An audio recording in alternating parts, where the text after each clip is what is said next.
पुण्यातील अल्पवयीन कार चालकाच्या वडिलांच्या आवळल्या मुसक्या विशाल अग्रवालला संभाजीनगरमधून अटक। अपघातापूर्वी मुलानं दारू प्यायल्याचा व्हिडिओही समोर।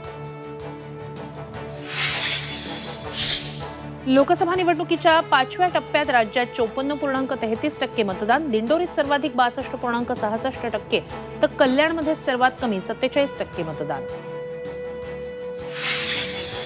12वीच्या निकालाची प्रतीक्षा संपली। आज दुपारी 1 वाजता 12वीचा निकाल जाहीर होणार। बोर्डाच्या वेबसाईटवर ऑनलाईन निकाल पाहता येणार। नागपुरात आरटीई प्रवेश प्रक्रियेत घोटाळा। खोट्या दाखल्यांच्या आधारे आरटीईतून प्रवेश घेतल्याचं उघड। 19 पालकांविरोधात गुन्हा दाखल। भंडाऱ्यातील अंगणवाडीत मुदतबाह्य आहाराचा पुरवठा। लहान मुलांच्या जीवाशी खेळ। पुरवठादार कंपनीवर कारवाईची मागणी। मुंबई, ठाणे, रायगड, पालघर परिसरात आजही उष्ण आणि दमट हवामान राहणार असल्याचा अंदाज, तर काही ठिकाणी विजांच्या कडकडाटासह तुरळक पावसाची शक्यता।